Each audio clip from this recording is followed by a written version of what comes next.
And is your microphone on? I think it was just at the very end when I said today. So there this is a read my lips 4 to 5. How's everybody doing this Tuesday afternoon? The gang's all here except Eric Chilton, but hopefully he'll be back soon. Yeah, I'm sure he's out laying in the sun right now, enjoying the beautiful weather. Christian, we're going to be getting to you in just a minute, but a beautiful day out there. Do you have enough room in the weather garden for both of us to join you socially distanced? There is plenty of room to social distance in the weather garden. It is absolutely gorgeous. You know, there are days that we don't really like to do the weather outside because it's pouring rain and cold. This is one of those days where you want to be outside doing the weather or just doing anything. And I need to get outside because Chad followed through on his promise. The first 60-degree day, he would bring a milkshake. And I brought you in one. The fridge. And she's going to eat it in a little bit. Absolutely, yeah, the whole thing. All right, first we got to get to a lot of stories. The first, a big one. We are following some developing news today involving Tiger Woods. The LA County Sheriff's Office says the golfer was injured in a car crash this morning. Now, deputies say only Woods' car was involved when it crashed and rolled over. They had to use the jaws of life to get him out. We've just learned he has multiple leg injuries and is undergoing surgery. It's not clear what caused the crash or the full extent of his injuries. And back here at home, another Davidson County teenage girl has been found safe and her accused kidnapper is in jail. The Davidson County Sheriff's Office says 15-year-old Kayla Carlson was found at a motel in Moore County just outside of Fayetteville yesterday. She was reported missing back on February 16th at the American Children's Home in Lexington. Deputies tell us they learned Kayla was talking to her accused kidnapper, Christopher Bowles, online through her school-issued laptop. Shortly after finding Kayla, detectives issued warrants for 1 count of abduction of children and 1 count of first-degree kidnapping for Bowles. They arrested him in Moore County. When Savannah Childress returned home, she spent some time at a child advocacy center. The Dragonfly House in Davie County offers help to families and children who've experienced abuse. Now, they're a first resource and ongoing support for children. Dragonfly House offers abuse, medical exams, therapy, and mental health treatment. Even when criminal cases close, staff stay connected with victims. And as they grow up, and they try to navigate relationships and learn who they can and cannot trust, and even start to develop who they are and find who they are, they're going to experience emotions that may take them back to when the abuse occurred. And it's always important to have that solid rock and foundation that they can go back to. The nonprofit offers all of its services for free. It also offers training and webinars for parents. We have details in this story on WFMYnews2.com. All right, a beautiful day of weather, no doubt about that. Anything that you can do outside today, well, that's just going outside and doing it. We have that beautiful sunshine and, in fact, a little tease of spring, if you will. Of course, nothing is going on right now on the radar. That is a nice thing to see. It's a very welcome change from what we've had the last several days. Here's the deal. We've got high pressure in control of our weather, but it's centered down to our south and sliding off the coast of Florida. That is changing our winds now. Wind direction now coming out of the southwest and out of the west. Typically a warmer wind direction, and that's where our airflow, our source of air and source of warmth, is coming from over the next couple days. Even warmer as we go into your Wednesday. That high pressure will continue to slide off the coast and will be just on the heels of this approaching cold front. Kind of getting squeezed in between that cold front will help us warm up even a little bit more tomorrow. I think we could come close to 70 for your Wednesday afternoon. Then another cold front slides by heading into Thursday, but this one is going to be dry. There's not going to be any moisture with that one, so it really just stays dry. It just kind of cools us back down a little bit for Thursday into the mid and upper 50s. So not a cold day, but a little cooler than upper 60s to near 70 degrees. Heading into your Friday, we'll turn our attention to another system that will approach, and that will likely bring us a chance for some rain heading into your Friday afternoon and into the weekend. Temperature-wise right now, most all of us sitting in the mid 60s. 64 in Greensboro, 68 in Winston-Salem, 69 down in High Point, 63 in Asheboro, and 65 in Lexington. Take a look up to our north too. Places like Walnut Cove, Reedsville, topping out in the upper 60s. Those places have been close to 67 or 68 degrees so far today. A couple more nice days for Wednesday and Thursday. Again, watching another shot for rain by the time we get to the end of the week and into the weekend. Just don't really look at that right now. Let's focus on the nice days we have. We'll talk about those rain chances coming up in a few minutes. All right, Christian, thank you. Let's turn now to your headlines and your 4 to 5 roundup. Doctors are asking women to schedule mammograms around their COVID-19 vaccines. The vaccine can cause swollen lymph nodes that could be mistaken as a sign of breast cancer. Doctors at Duke say they have seen unusual results in mammograms, but realized most of the swollen lymph nodes are not connected to cancer, but a reaction to the vaccine. Now, that's good news for the vaccine. It shows your body is producing an immune response, but it could certainly be alarming for women. Doctors say to schedule routine mammograms before getting the vaccine or at least a month after your second dose. If you can't reschedule, just let your provider know that you've recently been vaccinated. Johnson & Johnson says if it is given the green light, it will be able to provide 20 million doses of its COVID-19 vaccine by the end of March. The drug maker says it would have the capacity to provide 100 million vaccine doses to the United States by the end of June. U.S. health regulators are still reviewing the safety and effectiveness of the shot. A decision to allow its emergency use is expected later this week. Nearly 6 million people in California will get a $600 stimulus payment. Governor Gavin Newsom signed an almost $8 billion COVID relief package that will fund the one-time payments and some more money for small businesses. Meanwhile, Congress is still debating a national relief bill that could put money into the pockets of most Americans. And the Scripps National Spelling Bee will be back this year, but it will be mostly virtual. The bee will be stretched over several weeks, with the in-person competition happening among a dozen finalists in Disney World. Last year's bee was canceled because of the pandemic. It's actually the first time since World War II that it had been called off. Organizers said they did not believe a large gathering at the bee's longtime venue, a convention center just outside of Washington, would be possible this year for the competition's usual date around Memorial Day. Guilford County Schools is celebrating a pair of students this week. The State Association for the Gifted and Talented recognized the two boys recently. Page High junior Caleb Steele received the Leadership Through Service Award, and Henry Supple, an 8th grader at the Academy at Lincoln, received the Susan Keel Lamar Scholarship. My mom showed it to me, and she was way more excited than I was. But I saw it, I was like, there's no way I'm winning this right now. And I texted my group, and I was just thankful for it, for what they did for me. I was doing so much schoolwork, I forgot that there was I kind of forgot that I had even been nominated.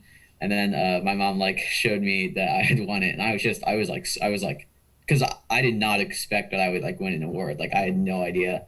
And so I was like, what? I love that they honor students who are doing more than just what is expected of you in the classroom. I mean, these guys were helping out with the local community and really just kind of trying to give back, and during a pandemic, that's pretty impressive. Yes, absolutely. And of course, they have had such a unique high school experience right now, as have most students in Guilford County. So I'm glad to see that they're being recognized for going above and beyond. You know, if I had a gifted and talented award to give, I give it to all three of you. Oh, look at you. I feel like it kind of waters down the award if she's giving it to all of us, well, I was right? trying to be nice. Now it's kind of a participation award, right? Nah, everybody gets a trophy, right?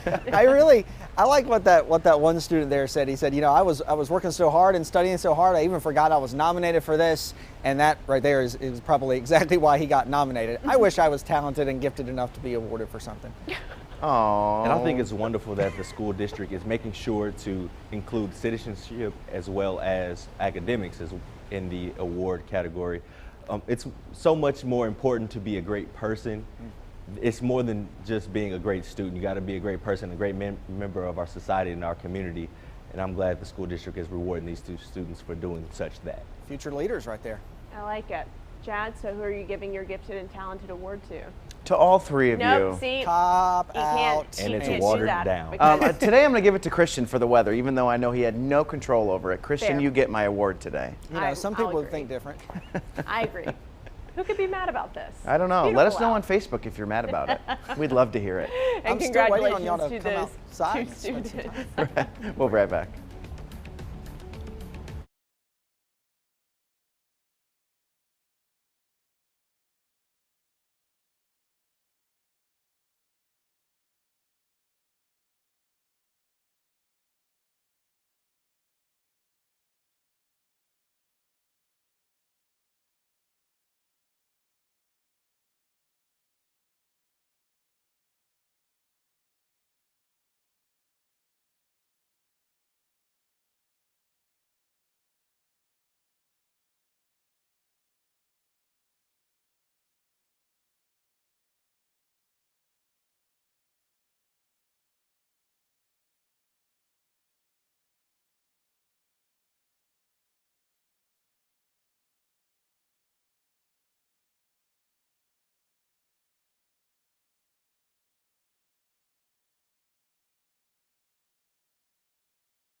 Oh, can you hear me now? Hello, everyone. I had some faulty.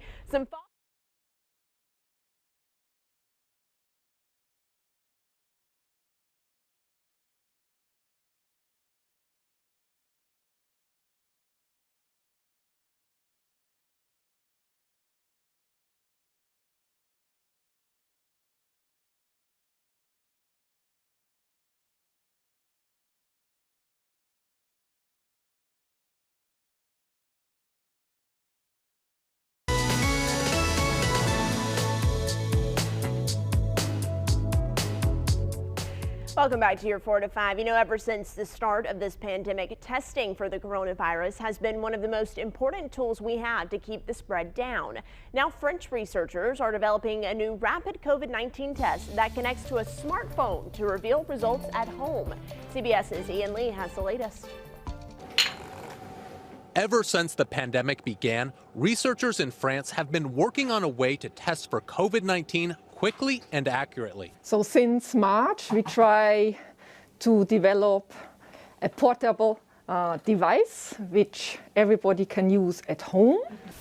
The research at this French university started, oddly enough, with camels, llamas, and alpacas. Scientists took tiny antibody particles from the animals called nanobodies. After some complicated science, they produced a device that plugs into a smartphone. A nasal or saliva swab is placed onto a strip, and if nanobodies come into contact with the virus, the test will know it. And you start your mobile phone and a signal will occur, and depending on the height of the signal, you can say if you're COVID positive and negative. Researchers say initial trials of 300 samples were 90% accurate and delivered in 10 minutes. Creators of the Cordial 1 test say if it receives approval, it'll be cheap once manufacturing begins on a large scale, ultimately putting another weapon in the arsenal against the virus. Ian Lee, CBS News. That is so cool. You know, I can't wait for the day when we're going to look back on this and say, like, the kids are going to say, you had to wait 5 days to get your antibody or your results back. It'll be nice when it can just be almost instantaneous. Oh, please don't let the kids have to look back and still be worrying about this. That's true. Goodness gracious. But I look forward to the day where we can just test ourselves at home like that. I think when this idea was first thrown out at the start of the pandemic, everyone kind of chuckled about it, but now it's becoming a reality. And goodness, it would just bring so much peace of mind. Like, I could test myself before I come into work every day. If I wanted to grab dinner with someone, we could both test ourselves. I just think this is great. And I feel like we have just so much technology readily available at our fingertips every day for this not to be possible at this point. It's kind of shocking. I know we're still in the process of developing the technology, but I mean, we can find out anything and everything within seconds. So it would make sense that we should be able to report and test within seconds as well. Just think about if this pandemic would have happened 20 years ago, what all we would have had to wait on. I mean, Zoom meetings would not have been a thing. Trying to work from home would have been so much harder. Dial-up internet still, I mean, that's wild. Right, yeah, and I'm hopeful, you know, that you read the research and you read the articles that say that, you know, this is going to be a good blueprint for if and when our nation, our world is ever in another similar situation, that this can just be used as a way to move forward, because, you know, it hasn't happened in a long, long time. So. And to that point, Chad, just wanted to see next time this happens, because unfortunately, you know, in the future, this is inevitable because it's just the process of the world, but to see how this technology helps cut down the time that we have to handle this type of situation. Yeah, prepare for the worst, hope for the best. I'm going to stay team hope for the best. Always. I'm going to stay team I don't believe that, and we don't need it anymore. We're just going to make the best technology and keep it in a vault somewhere, right? All right, the 4 to 5 is heading to break. Are y'all on Facebook yet? Right now, Absolutely. I just got there right now, and I shared that I had a strawberry malt milkshake today. Oreo peanut butter. Thanance, Chad, by the way. I appreciate that. No Strawberry problem. banana over here. Oh, that's like a smoothie. Is that healthy? Not really. It's still a milkshake. Just tell her it's healthy. She'll be fine. We'll be back.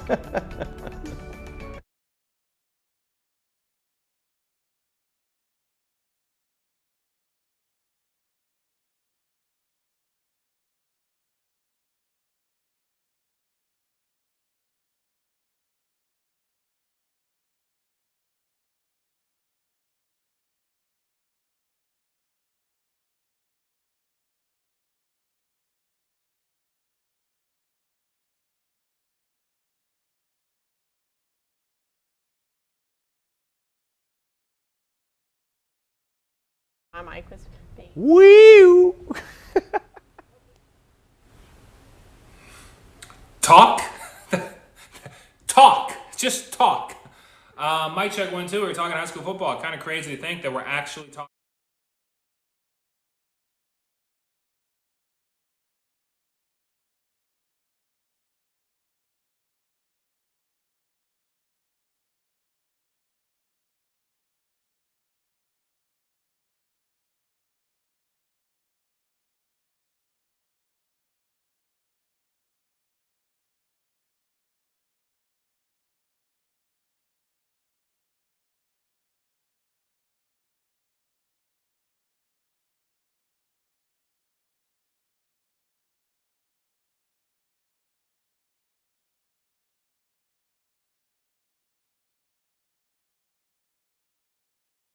Well, I'm trying to say, how long do I have?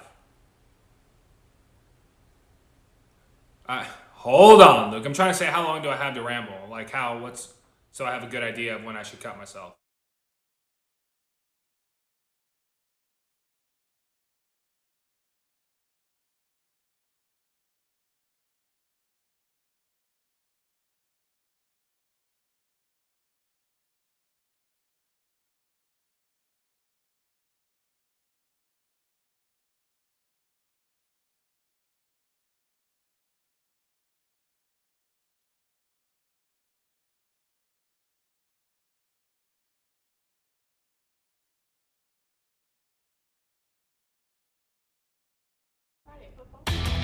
Boy, it's weird to say this in February, but Friday football fever is back. High school football kicks off later this week, and while it'll feel differently this year, Friday night under the lights will certainly be a welcome sight. With the return of football comes our Game of the Week. Just go to the Sports tab on WFMYnews2.com to vote for one of 5 Triad games, and I know one person who's super excited about high school football returning, and that is Mr. Luke Liddon. Hey, Luke.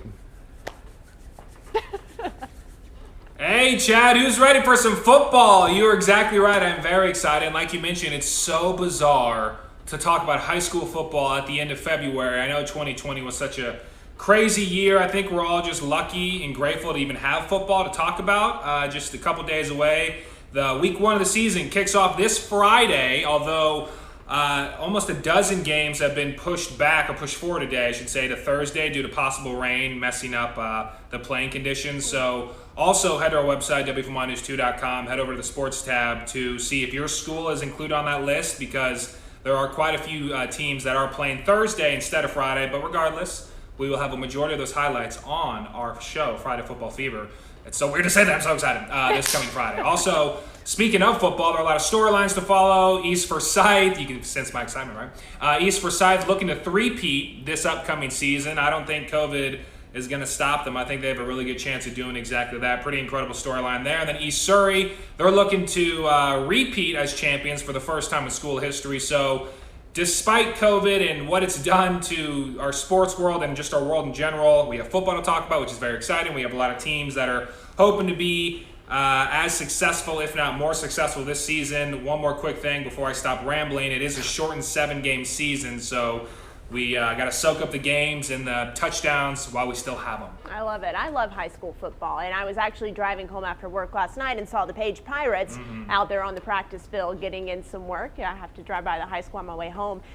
So yeah, I'm very excited and love Friday Football Fever, the show on Friday nights. You guys do a great job with that. And I love the Game of the Week because so many people are so hyped about this. It's unbelievable some of the number of votes that these schools tally up for the Game of the Week. Jalen, I know you watch this too. Yes, man, I absolutely love high school football, played high school football.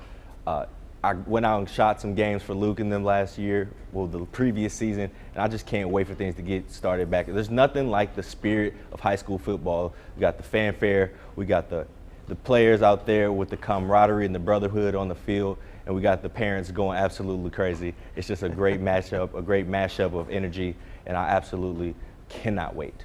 What do you think my favorite part of high school football is? The cheerleading. The cheerleaders. You thought that. The hot dogs. It's close. Yeah, you said it before I could. The giant buttons that the moms wear with their son's picture on them. With the number on it. Yeah, absolutely. That's great. I love it. Second hot dog surge cheerleaders, maybe tied. Friday Football Fever, it's coming up. We'll be right back. Well, you won't be right back just yet. You got to get to me first, Chad. Beautiful weather, feeling like spring. Maybe you have the spring fever in addition to that Friday football fever. Yes, this is a little tease of spring, but let's not get too comfortable with it because I think we will fall back to some colder temperatures before things are said and done. Take a look at how things are shaping up across the Piedmont this afternoon. Beautiful sunshine, Carolina blue sky, comfortable temperatures. The one thing though, it's been a bit breezy, but we'll take that breeze with the warmer temperatures we have. Gusts have started to die down just a bit, but anywhere from 20 to 30 miles per hour so far today. Temperature wise in the mid 60s for most all of us right now. 64 in Greensboro, 68 Winston-Salem, 67 High Point at 65 in Lexington. Zooming in on a little closer view of some of your neighborhoods, 65 in downtown Greensboro, 64 out at PTI, 65 over in Statesville, and then 68 in Winston-Salem, 66 in Walkertown, 67 up in Rural Hall. And some of our northern counties have actually been a little bit warmer than we have been so far here today in the Triad. They've seen 67, 68, been flirting with the 70-degree mark. Tonight, we'll be dropping back down into the upper 30s, but not quite as cold as it has been the last few nights. We have clear skies. The winds will be dying down. That's a recipe to cool things off quite quickly. Heading into your Wednesday, another beautiful day. We'll get rid of the windy concern. Sunshine, wall-to-wall sunshine and temperatures in the upper 60s, closing in on that 70-degree mark. Yes, a couple more dry days on the way, but then, of course, we're going to pay for these dry days by the end of the week and into the weekend. The rain chances start to go back up. We'll time out those systems and take a look at that full 7-day forecast in a few minutes.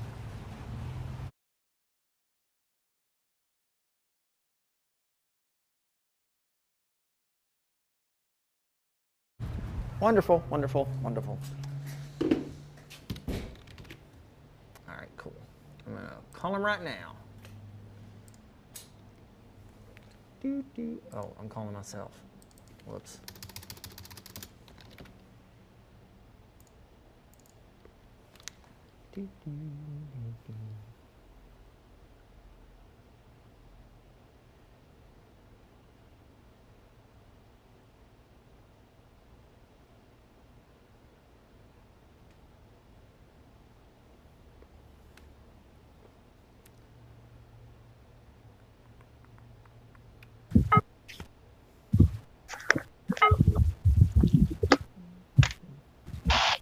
Hey, John, it's Christian. How you doing?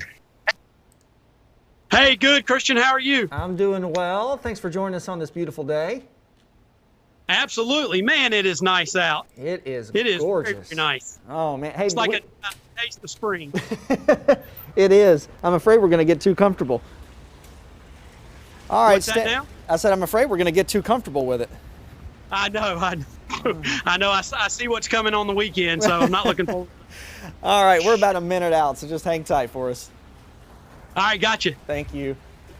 All right. Thank you.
Well, if you have to leave the office early just to get outside and enjoy some of this warmth and sunshine, I highly encourage you to do that. Take a look at this. Temperatures in the mid and upper 60s all across the board. And I was just talking to one of our weather spotters that I want to bring in here, Mr. John Cobb, up in the Bethany community in Rockingham County. Good afternoon, John. How you doing? Hey, Christian. Good, man. I'm outside on the deck enjoying this beautiful, easy day. I'll tell you what, it's absolutely gorgeous. And John, I'm making a point here on your little bio that we've got here. You love to play tennis and you love to hike. Have you done either one of those things today? Because it is the perfect day to do so. I have not. I've actually been replacing a few boards out on the deck that has kind of gotten me over the deck. And for the 27 but the day is, it's 67 degrees is my high temperature. I'm sitting at 60 right now. Oh man, it's absolutely gorgeous. Your audio dropped out there for just a little bit, but John, I think you said that you were working out in the yard today and kind of taking care of some work that hasn't been able to be done yet lately, at least because we've had a lot of rain and a lot of cold temperatures. But if you can over the next couple days, I know a guy like you is going to try to enjoy this nice weather. You've got another day on the way tomorrow, so I want to see you out on the tennis court, okay? I'll do it. I'll send you some pics. All right, please do. And as always, thanks for your report. And we love checking in with our weather spotters each afternoon. You can catch us right back here tomorrow. We'll have another one on to take a look at the weather where they live. We'll be right back.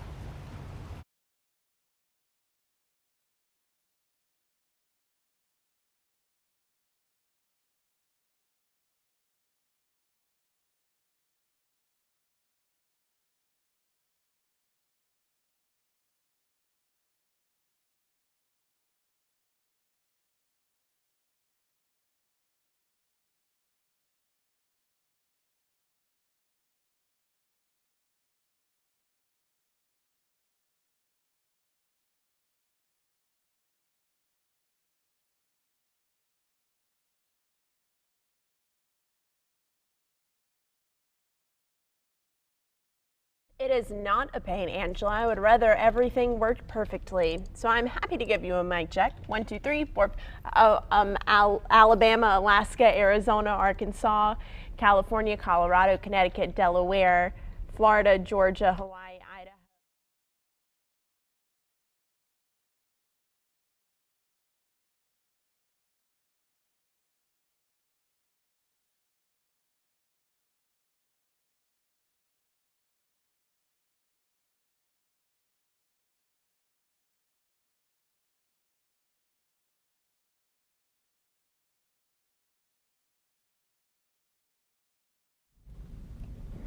Hello. Where did we leave off? Florida, Georgia, Hawaii, Idaho, Illinois.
Good afternoon. Welcome back to your 4 to 5. Maddie Gardner here with Chad Silver, Christian Morgan, and Jalen Gilkey this Tuesday afternoon. Hey, don't you think that maybe we could send Christian inside here, and you and I could go out into the weather garden and soak up the sun? No. What about me?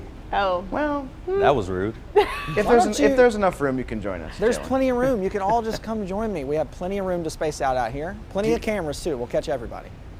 I like that. Jalen, you're invited now. Oh, thanks. I appreciate it. RSVP by 4:45. You're all invited. You're all my friends. And hey, if you're watching us on Facebook right now, why don't you take your phone or the laptop or the computer, if you can, outside and enjoy it. Christian's going to be telling us about a couple of days that are very warm on the way. I like the way that sounds. All right, we have a lot of news to get to this afternoon, and we begin with the latest vaccine efforts here in Guilford County. More than 4,000 Guilford County teachers and school staff will get their first dose of the coronavirus vaccine this week.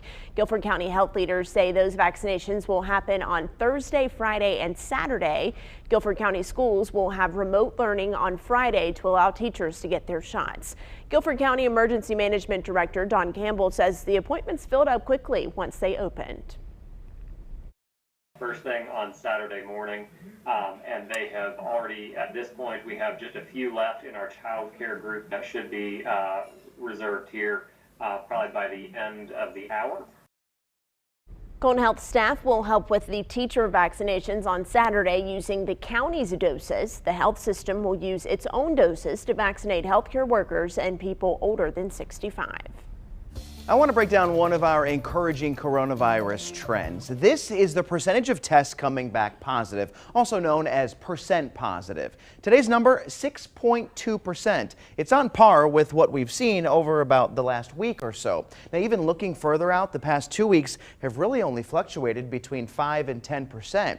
Now, it is higher than the state's goal of 5%, but it's getting better. At several points over the past month, we have seen percent positives as high as 15, 17, even 18%. Remember, the state wants us to be at 5% for 2 consecutive weeks before lifting restrictions. President Joe Biden ordered flags at half-staff this week for the 500,000 Americans who have died from the coronavirus. It comes as the House plans to vote this week on the Biden administration's massive COVID relief package, but it faces a tougher challenge in the Senate, where Republicans say it is too expensive.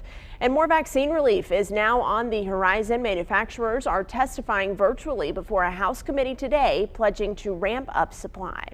We are on track to make 120 million doses available for shipment by the end of March and an additional 80 million doses by the end of May. So far, more than 44 million Americans have received at least one dose of the vaccine. You know the importance of wearing a mask. You hear it, you see it everywhere you turn. You might be surprised to know the CDC says not all masks are created equal. Our Verify team is breaking down what you need to look for to find the perfect mask. Our source is the CDC website, as well as a few of their recent studies. Any mask is better than no mask. We also spoke with Dr. John Brooks, a chief medical officer for the CDC COVID-19 emergency response. First, let's talk about what features we should be looking for in one of these masks. Our experts say masks with 2 or more layers of washable fabric, ones that fit snugly against your face so you don't have gaps, and masks with a wire on the bridge of your nose to avoid air escaping. Get a mask that fits the size of your face. All of us have a different face, and one mask doesn't necessarily fit all. Meanwhile, here's some features that the CDC says we should be avoiding. First, masks made from fabric that's hard to breathe through. Also, those that have valves or vents. And when it comes to N95s, the CDC says that you should leave those for healthcare workers. And Brooks says that 2 or more layers is better than 1. There's good evidence that single layer doesn't provide very much protection at all. People should also know that a face shield, the plastic shield alone, is not sufficient to protect you or others from respiratory aerosols that may be carrying the virus. Now, they're great for eye protection, and if you're going to use them for that, then you have to wear a mask to go with it. What about those gaiters? Well, the CDC says that if you do wear one, you should pick one with 2 layers or fold it so that you create 2 layers. With your Verify, I'm Evan Kozloff. And let me tell you something, Chad Silber is a man of his word. Look at this. We measured the distance here. 10 feet. Don't worry. 10 feet. We're separated. So you could be out here. Take a look at all of this beautiful sunshine, Chad. Pick a city, Greensboro, Winston, High Point, or Burlington. I like this one.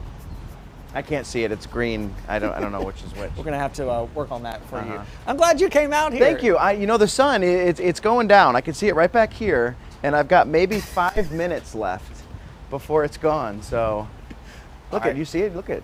Look, it's coming into your hair. Get a sunburn. All right. Good luck. Bye. Windy day across the Piedmont, no doubt about that. We've had some gusts 20 to 30 miles per hour so far. The wind is starting to relax though, and I'll tell you what, we'll take the wind with these nice temperatures that we have. Sitting in the mid 60s all across the board, even some 70s down to our south, but notice the entire south is warm, and that is our source of air over the next few days as high pressure stays in control of our weather. Tonight, under clear skies, we'll drop it back into the 30s, but nowhere close to freezing like we have been the last several nights. Beautiful day on the way for your Wednesday too. Less windy, temperatures in the upper 60s. I think we're going to be flirting with 70 degrees for your Wednesday afternoon. A couple more dry days to come, but then we will bring the rain chances back in by the time we get to Friday and into the weekend. We'll talk about how those systems stack up and look at your 7-day forecast coming up. Let's take a look at your headlines with the 4 to 5 roundup now. Lawmakers are looking for answers into the security failures during the January 6th assault on the Capitol. Today, the Senate is holding a joint hearing with 2 committees questioning the men in charge of security on that day. The former heads of security told lawmakers the failure started before January 6th. Lawmakers say today's hearing is just the first in a series that will look into the matter. Congressional leaders are also working on setting up an independent commission to further investigate the assault and report on the causes. We are learning new information about the terrifying moments when parts of a Boeing 777 plane engine fell from the sky over Colorado. The National Transportation and Safety Board says metal fatigue played a role. The Pratt & Whitney engine exploded, sending debris raining down onto the Denver suburbs. The chairman of the NTSB says the engine made a loud bang and started vibrating 4 minutes after takeoff, and the explosion happened about 12,000 feet up. He says 2 fan blades in the engine broke, and one of them caused overload damage to the other. And Buckingham Palace says Prince Philip is comfortable in a London hospital and is being treated for an infection. The 99-year-old husband of the Queen is responding to treatment but not expected to leave the hospital for several days. The palace says the illness is not related to COVID-19. He's been at the private King Edward VII's hospital for a week now. His youngest son, Prince Edward, told reporters that his father was feeling a lot better and looking forward to getting out.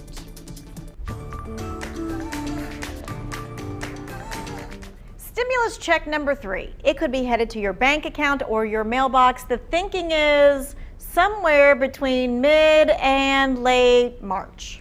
So the latest talks confirmed that we're still talking about a check that's about $1,400. Yes, that is true. But who will get it or who won't get it, that's kind of still being thrown around. We'll just have to see what comes out of the expected vote later on this week. In the meantime, let's take a look at stimulus 1 and 2 and how they shake out. We had $1,200 for the first stimulus.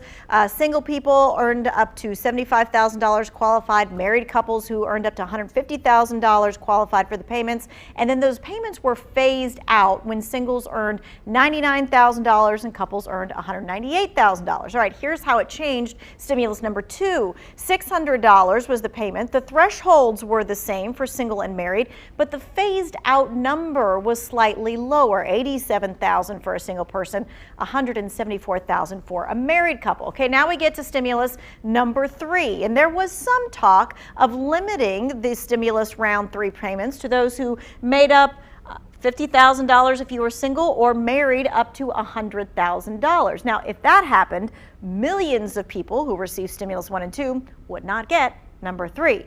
But it looks like the thresholds may once again be $75,000 for a single or $150,000 for a couple. We'll see what happens with those phased out numbers.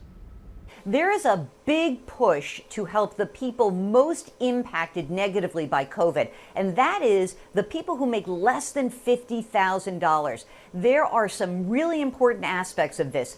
An expansion of sick and paid medical leave for families. That will be very important for those people who don't have insurance right now. We also are likely to see an expansion of the child tax credit, up to $3,000 for a child, $3,600 if your kid's under the age of 6. We are talking about who is considered a dependent in stimulus round 3. Good news for parents of any age kid if they count them as a dependent. That's coming up at 5 o'clock.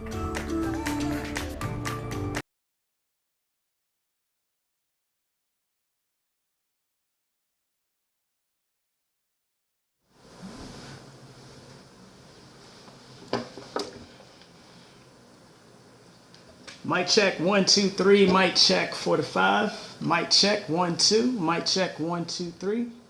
Mic check 4 to 5.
Welcome back to your 4 to 5. You know, most of us have dreamed about getting the chance to talk to our favorite celebrities, and now there's an app that at least gets us a little closer to doing that. It's called Cameo, and WFMY News 2's Brian Bennett is showing us how celebrities all over the world are using it to connect with their fans. Question: ever dream about speaking to your favorite celebrity, athlete, or social media influencer? Maybe even them sending you a special personalized message on a very significant day in your life. Well, welcome to Cameo, where the fairly new website and app allows you to do just that. Hi everyone, I'm Lindsay Lohan, and I'm so excited to be on Cameo and connect with you all. Chris Daughtry here, coming at you from my yard on an undisclosed planet via technology to tell you I am joining Cameo. What's up everybody out there? It's Trey Songz welcoming you to my Cameo page. It's pretty simple. Celebs set their own prices via their personal pages. You send a request by creating a free account, pay the celeb request fee, and boom, your day or special someone's day is made forever.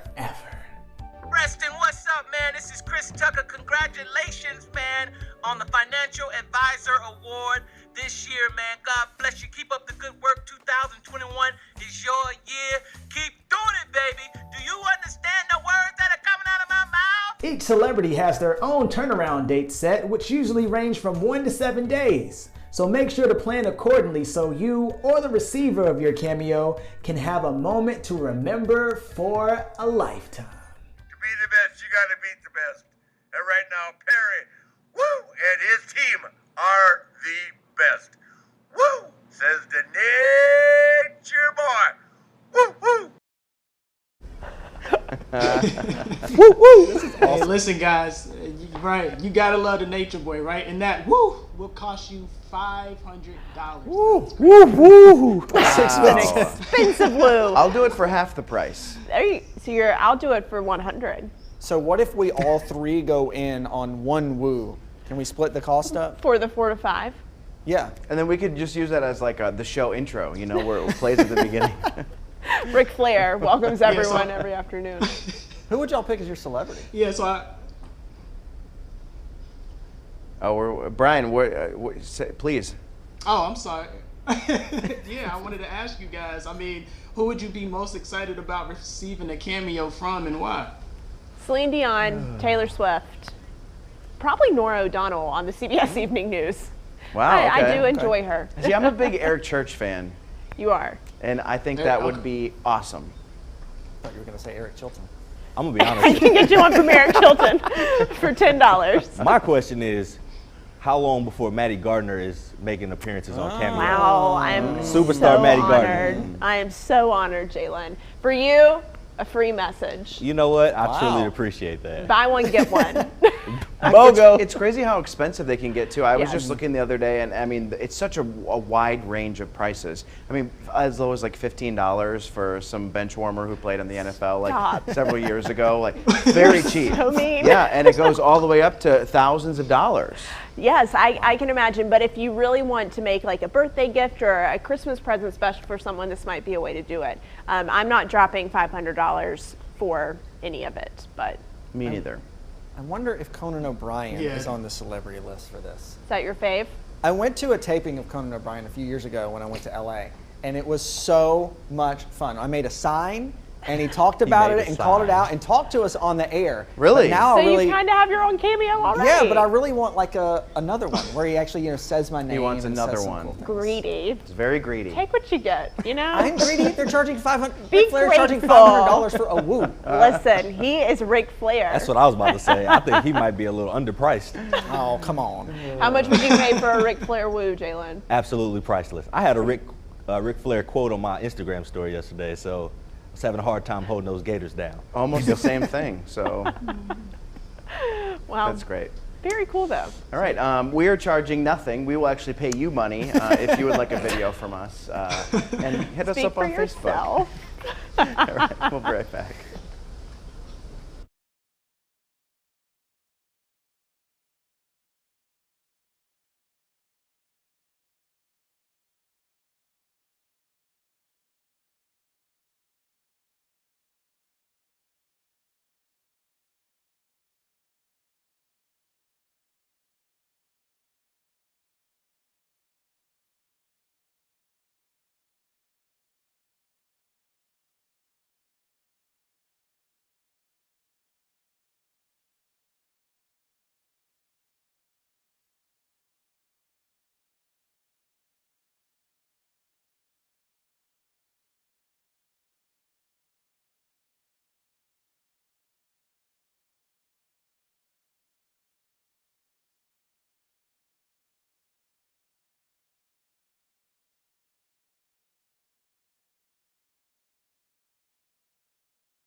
What is your dream job? For one little boy battling cancer, all he wanted was to be a member of law enforcement. His local sheriff's office in Florida made sure he got his wish.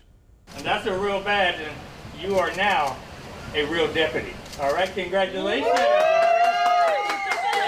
Dreams came true today for little Jeremiah, from getting his own badge and more. We got this flag for you, buddy.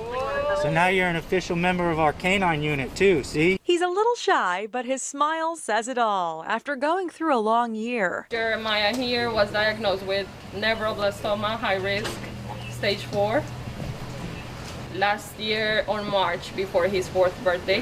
One of the things keeping him going? He loves police officers. He's always so excited to see them.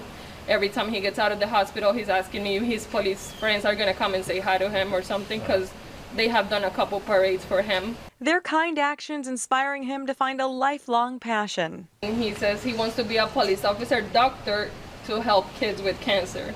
After becoming a deputy, Jeremiah had a busy day training canine officers. How's that, bud?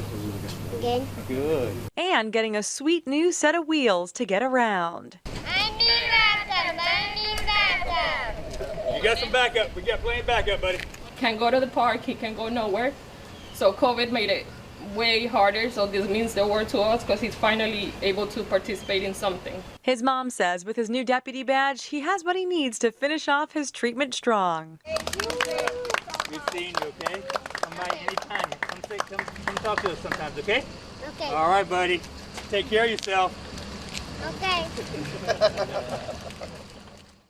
Oh my goodness, look at that bike. We've also got some great news about this. He is currently in remission and just has another 6 months of treatment left. I love these kinds of stories, and I love that, he will remember this day forever. The cutest kid I've possibly ever seen. There have been so many studies and trials done on kids who participate in programs that deliver wishes or give out trips to kids who are battling terminal illnesses or uphill medical battles, and it almost has a medicinal effect. They go back, they have some hope, they have something to look forward to, and it really does lift their spirits and improve their physical symptoms as well. It is, even in a tough time, something like this is so special to people, whether it's children or whether it's adults, battling this or kind of going through these challenges, and seeing a community and seeing, an organization in a community like this come together. I mean, it means the world to them, and it's so cool to see, and it has to boost their spirits. That has to help.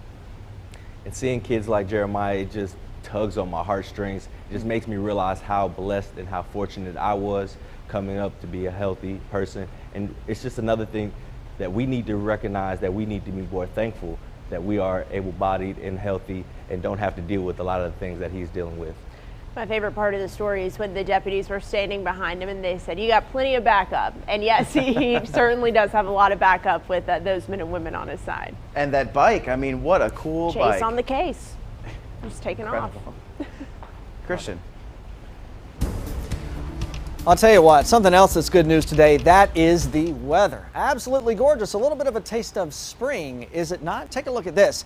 February, by the numbers, has been relatively cold. This is only our 3rd day above average temperatures. Actually, only our 2nd day at 60 degrees or above for the entire year so far. For the entire winter, we average about 20 of those. Temperature-wise now, we are still in the mid-60s right now all across the board. Some 70s down to our south, and notice there is plenty of warmth to go around, and that will be our source of airflow for the next few days. This high pressure center down to our south stays in control of our weather, but starts to slide offshore. As it does, our winds continue to move out of the southwest, typically a warmer wind direction. That's where that warmer air is coming from. Cold front sliding by as we go into your Thursday, but no moisture associated with it. It just helps to cool the temperatures back a little bit into the upper 50s for Thursday. So a couple more nice days. Don't really look at the end of the week just yet. We do have some more rain on the way. Still some uncertainty when it arrives, when it leaves, but we'll dive into all those details. Keep you updated over the next few days.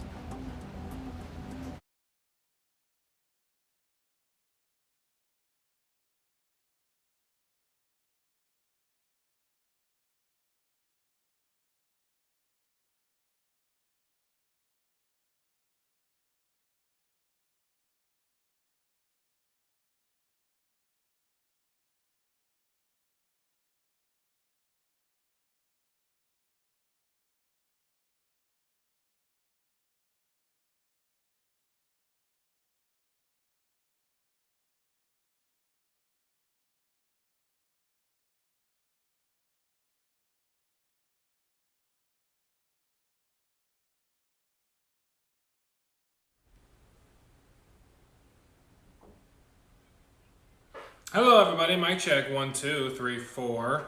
Actually, hold on. Let me make that a little more centered. There we go.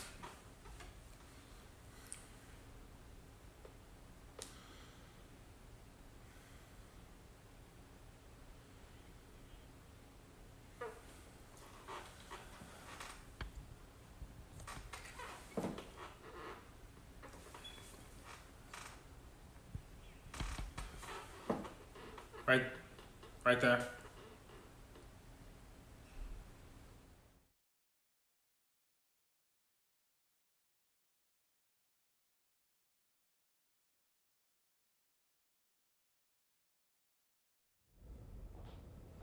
Hi there, Hawaii, Idaho, Illinois, Indiana, Iowa, Kansas, Kentucky. Cali. I keep looking for homes and I find nothing. 1, 2, 3.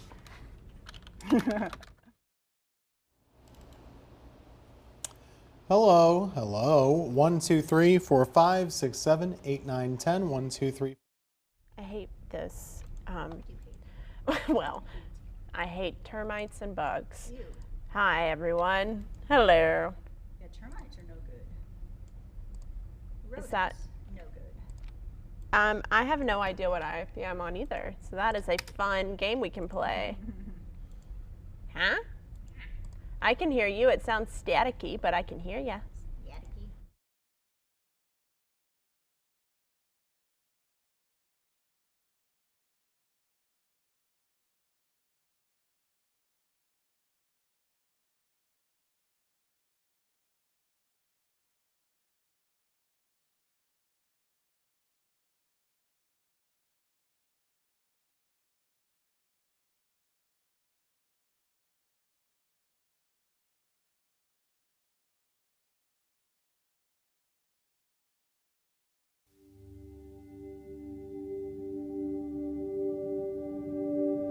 It's time for my 2 cents. I saw a post online that said your story could be a page in someone's survival guide, and I've been thinking about it ever since.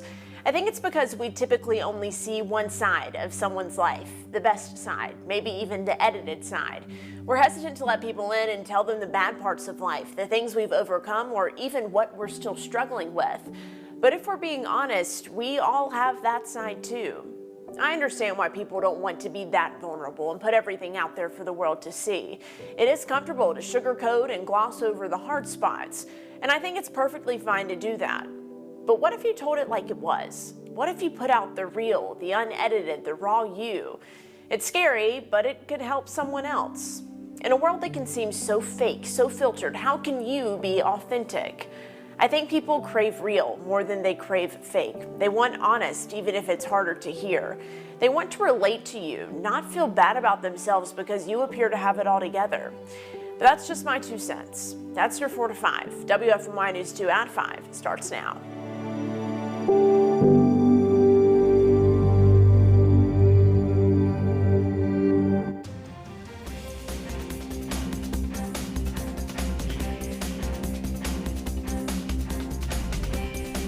Golf legend Tiger Woods in the hospital after his car rolled over in a crash. It happened this morning in Los Angeles County in California. Deputies say he had to be removed from the car with the jaws of life. In a statement to Golf Digest, Woods' agent said he suffered multiple leg injuries and was currently in surgery.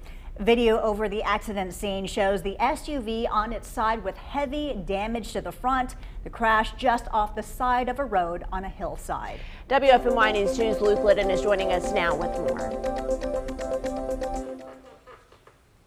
Yeah, Maddie, this really was the last thing I think we all expected from Tiger Woods, especially from a lot of golf fans, including myself, thinking what's next for the 15-time major champion, including whether he was going to play or not in the Masters in just a few months ahead. But I think that all might be put on hold now depending on the severity of his injuries from this car crash. Like we just mentioned, Woods is still in surgery, so it might be a little while before we know the extent of those injuries sustained in the crash. But in the meantime, the sports world is reaching out on social media and sharing their support, including Jada Pinkett Smith, who just saw him yesterday for golf lessons, which were put on by Tiger Woods and celebrities. PGA Pro Justin Thomas, who has become a close friend of Tiger's, also expressed his concerns about the accident.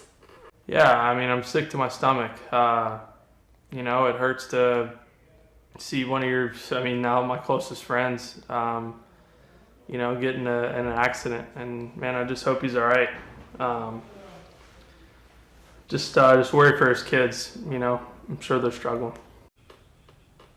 Obviously, the number one priority now is Tiger Woods' health, not really whether he'll be able to make it back in the golf course sooner or later. But we do know his status for the Masters in April was already up in the air before this accident, as he recently had back surgery, and he wasn't even sure if he'd be able to play. So I think it's safe to say it might be quite a while before we see Tiger Woods return to the golf course. But in the meantime, we, of course, wish he and his family prayers and support. Thanks, Luke. Of course, this is a developing story. We'll keep you updated both on air and online on WFMYnews2.com. Another missing teenage girl from Davidson County is found, her alleged kidnapper arrested. Deputies say 15-year-old Kayla Carlson disappeared from her group home last Tuesday. Investigators found her at a motel yesterday in Moore County, that's northwest of Fayetteville. They charged 36-year-old Christopher Bowles. They say Bowles picked Carlson up from the group home after chatting with her on her school-issued laptop. Bowles is charged with 1 count of child abduction, 1 count of kidnapping, and drug possession charges. He is in the Davidson County Jail. The teenager is now in social services custody.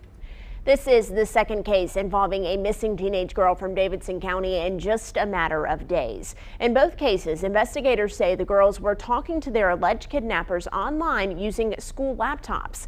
Officers know the dangers of the internet. Some of them have the job of catching online predators before they act.